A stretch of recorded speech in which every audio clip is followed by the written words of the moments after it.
Aloha, welcome back to Aina Bear Farm.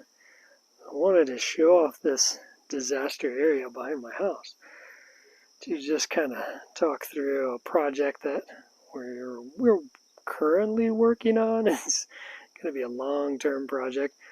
If you've been watching our channel for a little while, maybe you saw a video we did this summer where we cut down a lot of very large podocarpus trees that were basically going all the way across the back of our property and made a lot of debris, a lot of which was large size. Like here's, give you some idea the size trees we're talking about, very large trees.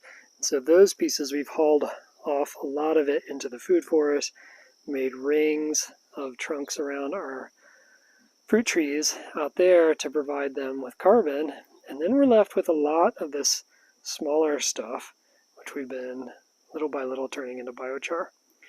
So what we did was we cut them down, kind of processed them a little bit, and had a neighbor with a tractor push them so that they were all on our side of the property. So basically making a huge pile, which then got covered in bitter melon vine and weeds. And so we're going through right now uncovering them and then just cutting them down into smaller pieces where we can go ahead and throw them in a pit, fire them for biochar. And then this area, as you can tell, kind of slopes towards the back of the house. And having a slope towards the back of your house is not really desirable, even though we have amazing drainage here. I've never seen anything like it anywhere I've ever been. The water just goes right through no matter how much rain we seem to get. However, you still want to be cautious about having a landscape like this, and in some kind of tropical storm or hurricane event, just all this water possibly rushing down, collecting at the base, and we're up maybe a foot, but eventually it could be so much water it could start to seep into the back of the house, which is the last thing you want. So partly to mitigate that, partly to reclaim a little bit of the privacy slash sunblock that we had in the back here, what we want to do is dig out a swale right about this point, about 2/3 up. The property line is like right up here where the weeds are. So about 2/3 up, dig a swale, berm it up on the downhill side with some of this leftover woody material, so make kind of a hugelkultur mound on this side. And we'll fill in just lots of this woody material and dirt, and then we're going to plant a line of bananas going down. Bananas are great for a lot of reasons. They grow fast, they grow constantly, they're constantly making new baby bananas, we call keiki here, pups in a lot of other places. Of course, provide fruit. If you get them green, they provide starch. They, in my opinion, are pleasant to look at. What else? Oh, and they soak up a lot of water. So that was another main thing. So, catch a lot of that water coming down into that swale, soaks it up so that it doesn't continue to come down here. And they'll store a lot of water in their trunks or pseudo trunks, whatever they are, and the leaves, and then of course the fruit. So that's the plan. Right now, just a big mess, but basically one pile at a time, we're burning, turning it into charcoal, and then we're soaking it in a liquid fertilizer mixture that we're making organically. Nothing special, but then getting that out to the garden right now. We're about a quarter of the way through the garden, or stocking it with biochar. Once we finish with that, we'll start spreading it around our fruit trees as well. Just kind of spread the love and fertility of that. And there's Lucky, our farm cat. Let me say hi, Lucky. He's taking a break right now from catching all the mice and rats. Anyways, we'll check back on this project once it looks a little prettier, once you can kind of see where we're going with it. But I just thought I'd get kind of a before picture of this giant mess, And I think one day it'll be a lot nicer scenery to look out of our back windows and see bananas producing, and then probably mix in other things as well. But bananas will be like the primary anchor plants at this point. Welcome back. So I wanted to give you an update. This is actually 5 months after that original video that you just saw where we had made a big mess out here. Clearly we've cleaned up quite a lot of that mess. We've been able to burn a lot of the smaller debris into biochar and disperse that in our garden, our food forest, so that's been a wonderful resource for us. And then we've been able to do kind of like a test patch right in the middle of this row back here that has mostly followed our original plan, where we wanted to create a swale and a hugelkultur berm. The swale didn't end up being as deep as I was originally thinking because I didn't really want to cut into the hillside very much. But we did dig a trench, bury wood in there, so we've got the hugelkultur function going on. And then we put some logs on top of the soil just as an extra little kind of berming shape on top of the soil. And as I was digging, I found a ton of rocks, and rather than like haul those rocks somewhere else, I decided like, hey, what if we just kind of make a little rock wall here and pile them up? So my daughter helped me with that, and it came out pretty good. And so I anticipate we'll keep finding rocks as we dig, and we can just continue that pattern on down. And I think it'll look pretty good in the end once the plants kind of fill in, and we'll have that, you know, extra aesthetic bonus, I guess. It's also a little easier to weed eat against the rocks with a string trimmer. I find because the grass doesn't tend to like grow up under them as much as it does with the logs. So I don't know, we'll see. Now I want to tell you a little bit more about, you know, the plants that we've been putting in here, some changes to the ideas that we've had, and the spacing and things of that nature. So obviously, we stuck with bananas in here. We talked about how we were going to do like an entire row of bananas, but we decided to actually change that pattern a little bit and do what we're thinking right now is to do alternating banana, mango, banana, mango, banana, mango, yada yada. So we've got this little plastic pipe marking where the mango would eventually go. And it just seems back here, you know, where this is on our property, we can keep those mangoes nice and pruned so they don't get huge. We don't want a lot of shade back here again like we had with the huge podocarpus trees. Obviously, it's going to be great to have another fruiting plant back here. Mangoes are one of our favorites. They sell really well.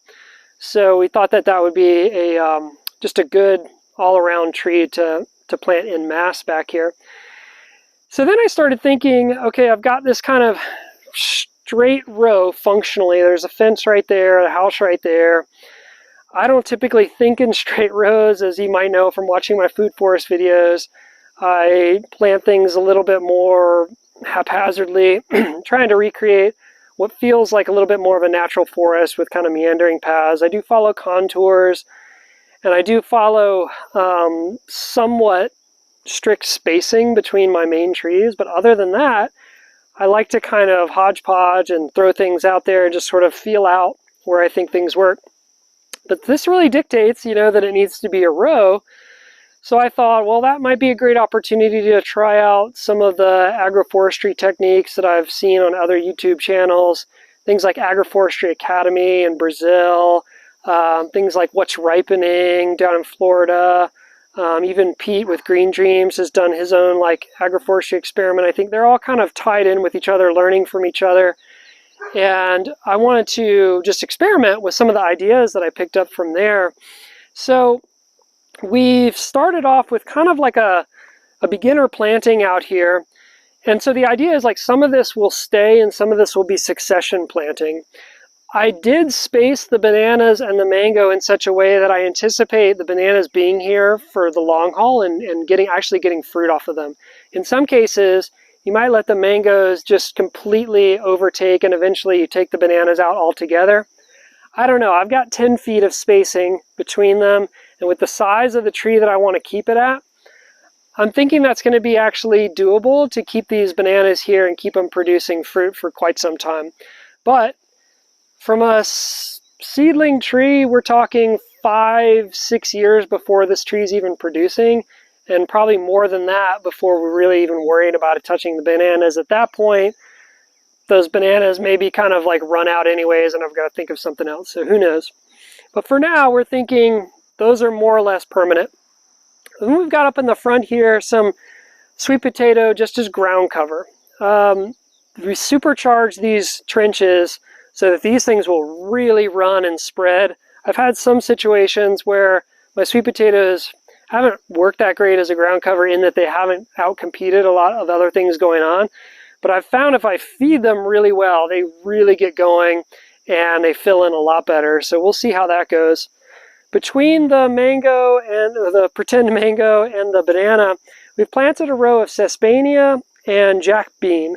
So those are nitrogen fixing trees and bush beans that'll improve that soil there, also get some ground cover, provide a little dappled shade, and those will obviously come out eventually as the other trees fill out and things kind of come into their own. In place of the mango right now, we put some pigeon pea. So I did want to kind of mimic the idea that we're going to have something here that's going to cast shade. That'll allow me to get some ferns in here a little bit earlier than when the mango's going in, and some ferns in the back. I want to kind of get those established just to fill in, suppress weeds, create some extra shade, help with the soil, all that type of stuff. We put in the some different types of lutyi in the back there. We're going to continue that just to kind of fill in the space a little bit. Those are great because they're very vertical. They're non-competing with a lot of other things. I intend for those to be there in the long haul, add some color, texture, just some aesthetically pleasing things because it's right behind our house. We look at this all the time throughout our windows, so it'd be nice to kind of just have some different colors and textures going on here as well as the productive side of things. Eventually, Monstera will take the place of the sweet potato. It's just a plant that we love to fill in the understory of the mango. Again, really nice texture to that plant. It does produce edible fruits too, so that's kind of a nice bonus there. And it will really spread in the shade and kind of be happy and does a pretty good job of suppressing weeds itself. Ule is a native Hawaiian plant that we've got here. It's pretty tiny, hard to see. A little bit slow growing, but I've put one on each side. That's a permanent plant again. Idea is for them to kind of come out a bit. They're almost like a juniper in the way they sort of spread and have that coniferous kind of look to them, shape to them. And has really pretty fragrant flowers on it as well. So this pattern will continue down in both directions, mango, banana. And we'll continue some of the same practices in terms of, you know, putting in the nitrogen fixers early, getting in some ground covers. But I also do want to play around with some variation and all of that, partly for aesthetics, so it's just not like super repetitive, and partly as an experiment to just see what does best. And obviously, who knows, as this continues to evolve, there's all kinds of changes I might deem, you know, necessary to make, and we'll just play it from there. The next step is going to be just to continue clearing this down to the point where we can hook up our irrigation system. I'm going to run 3 drip lines all the way down. That's another huge bonus to planting in rows. So you can have irrigation a lot more easily. I don't have irrigation in my food forest, and it is a pain in the butt in times of drought when I have to water it. So this will be super easy. Just turn it on, turn it off, and kind of not have to think about that.